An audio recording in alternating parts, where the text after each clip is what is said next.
Hello, geography. It's been a little bit since you guys have gotten a video, but today I'm going to go through my lecture over the second Abrahamic religion that we look at in this unit over world religion, and that is Christianity.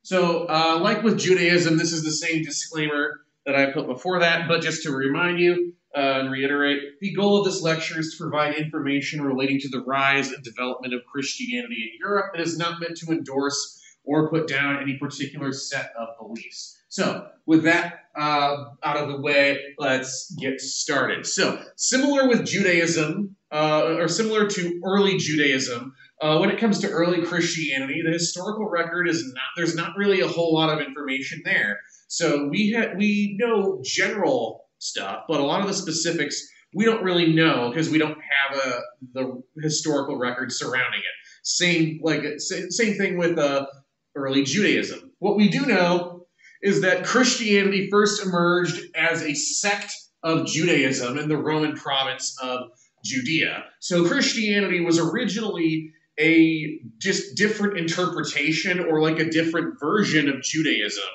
that grew and developed and evolved over time to become its own religion that would later break away from Judaism and be its own thing. And Christianity in this period is really centered on the life and teachings of Jesus of Nazareth. And those foundations and the figure of Jesus would become foundational to the development of Christianity as it evolved and grew later on. So, anyway, this is a map of the Roman Empire at its height. And this coincides with the period where Christianity was also growing rapidly and spreading throughout the Roman Empire. So, anyway, down here is the province of Judea, which is present-day Israel and Palestine. This is where Christianity emerged. And it's eventually spread throughout the entirety of the Roman Empire. You may also recognize that this is the same map I showed for the Roman diaspora under Judaism, because this is also roughly the same time period where that takes place, where the Romans forcibly exile the Jews out of Judea. So this is all, these things are kind of happening at the same time. And something just to bear in mind when we're looking at the development and the spread of Christianity is that it took place within the bounds of the very large and the very powerful Roman Empire. And that definitely plays a role in ensuring Christianity's survival and later strength as a cultural force in Western culture. Okay, so looking at the main concepts and principles within Christianity, there are a couple of things, a couple of takeaways. One, there are a number of similarities between Christianity and Judaism, which makes sense considering that Christianity was originally a sect of Judaism that wound up breaking away. But also, there are a couple stark differences that became magnified over time and really kind of contributed to why Christianity broke away from Judaism. So first off, like Judaism, Christianity is a monotheistic religion, meaning its followers believe in one God, and in Christianity's case, as well as in the case of Judaism and Islam as well, it is one all-powerful God. And like Islam and Judaism, Christianity is considered an Abrahamic religion because of its worship of the God of Abraham. So all three of the major monotheistic religions in the world today, Christianity, Islam, and Judaism, are the three Abrahamic religions. They all worship the same God. They just go about it and do it in different ways. Christianity, also like Judaism, places a heavy emphasis on institutions of biblical law, like the Ten Commandments, as well as Jewish law, like the Old Testament. Again, the Old Testament of the Christian Bible is the Jewish Torah. So Christianity took a lot of its religious law and a lot of that influence straight from Judaism. Although Christianity, and this is kind of where it starts to diverge and differ from Judaism, Christianity places a significantly lower emphasis on the law and on the lifestyle and the culture than Judaism.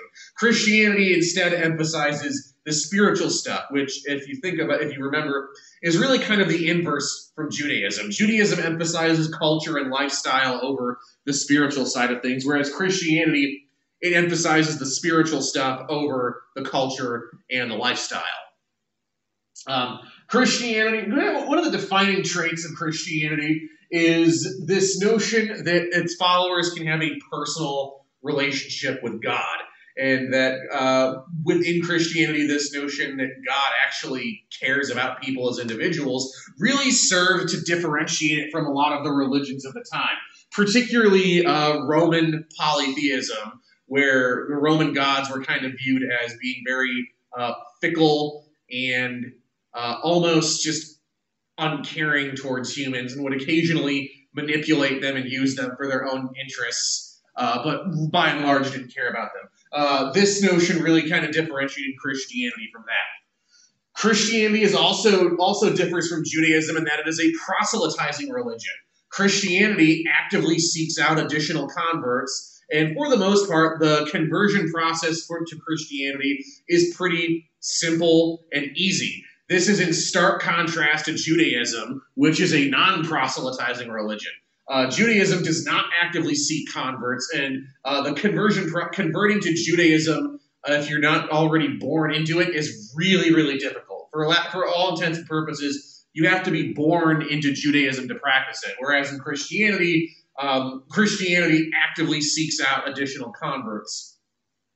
And kind of in keeping with Christianity's emphasis on the spiritual over the cultural, a lot of the spiritual questions that Judaism kind of leaves unanswered are answered within Christianity. So a good example of that would be the notion of the afterlife. Whereas in Judaism, there is debate and disagreement over whether or not an afterlife exists. In Christianity, Christian doctrine is pretty firmly established in the belief that there is an afterlife. So that also kind of differentiates it from Judaism. Okay, so back to the history, and just kind of taking things with a grain of salt. The history of the early church is, again, kind of spotty in the historical record because there's not really a lot of stuff in the historical record about it. So similar with Judaism, we're basing a lot of this on Christian religious text and Christian legend as well. But this is, again, one of the only sources of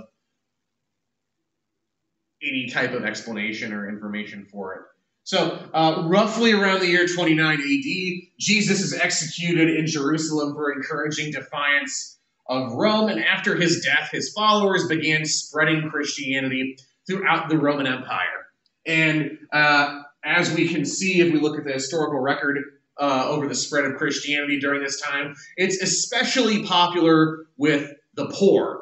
And taking a number of things into account, notably the fact that Christianity was emphasizing this notion that a person could have a personal relationship with God, and also that Christianity was promising an afterlife, probably made it appeal pretty heavily to the poor. Christianity did eventually become viewed as a threat to the Roman doctrine Pax Deorum. So Pax Deorum is Latin, and it literally translates to peace of the gods. And this doctrine really kind of summarizes the Roman mindset during the reign of the Roman Empire. And the Romans believed that in order for Rome to survive, they needed Pax Deorum. They needed the sanction or the approval of the gods. Without it, the Roman Empire would just crash and burn and just decay. So to achieve this Pax Deorum, the Romans believed they had to continually worship and elevate the Roman pantheon, the Roman gods, to positions of worship. However, the Romans would also frequently incorporate and add on to their pantheon the gods of people they conquered. So typically when the Romans would conquer a territory, they would just add their religion onto the Roman religion. But this really didn't work when it came to Christianity, because Christianity was preaching monotheism. So unlike polytheistic cultures, which generally are fine with kind of mixing and matching, because I think I describe it as the mindset of if you already believe in more than one God, what's that big a deal adding others? But Christianity was different because of the belief in only one God. So because of this monotheistic belief, Christianity was refusing to allow itself to be co-opted by the Roman religion. And as a result, the Romans viewed this as a threat to their Pax Deorum. So Christianity wound up being criminalized for a fairly substantial period of time, resulting in persecutions of people who outwardly practiced Christianity. This culminated in the year 313 AD when the Roman Emperor Constantine ended the Roman persecution of Christians and officially decriminalized Christianity, allowing Christianity to be practiced in the open again.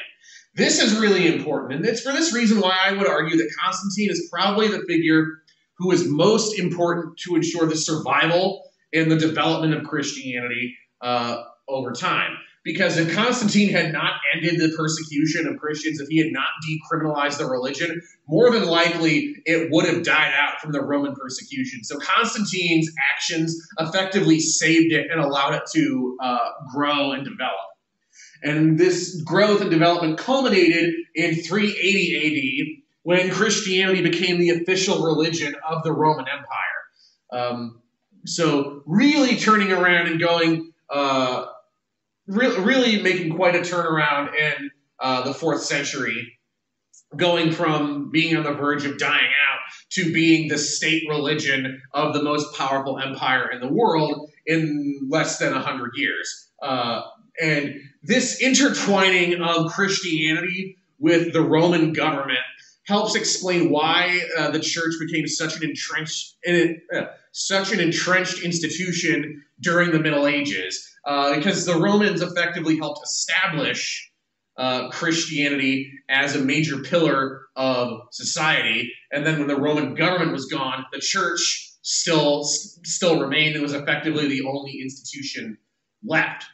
So this helps explain why Christianity, and specifically why the institution of the Catholic Church, became such a powerful institution during the Middle Ages. We'll look at that a bit more next quarter, but this helps explain why that happened. Another major thing Constantine did was calling the Council of Nicaea. So when Constantine decriminalized Christianity, all these different sects of Christianity that had been being practiced throughout the Roman Empire over the years came out of hiding and began to practice their religion openly. And as a result, Constantine and a number of other leaders noticed that while they were all proclaiming and self-identifying as Christians, there were a number of pretty significant differences between these various groups. And Constantine viewed this as a source of potential instability, and he wanted to kind of nip this in the bud by creating a common set of doctrine and beliefs for all Christians to follow. And to achieve this, in 325, he called forth the Council of Nicaea, which was essentially a gathering of all these various religious leaders from all these various sects of Christianity to get together and try and create their uniform set of beliefs. And there were a number of important elements of Christianity that were decided during the Council of Nicaea. For example, this is where there was much debate and discussion over what the nature of Jesus. Was Jesus a man? Was Jesus divine? That was one of the questions that was debated here. Also, the things that were debated were which religious texts should be incorporated into the Bible. What scriptures and which religious texts should Christians study and which should be left alone? So this is where the structure of the New Testament, as we know it, actually comes from, where all these religious leaders selected which texts would go into the Bible and which would be left out. So the Council of Nicaea really did have a strong impact on how Christianity developed over time, and kind of really helped structure what the main doctrines and beliefs of this religion were going to be. So we will stop here for today. I will pick this up tomorrow with you guys, and we will continue going forward with his lecture throughout the rest of the week. So take care.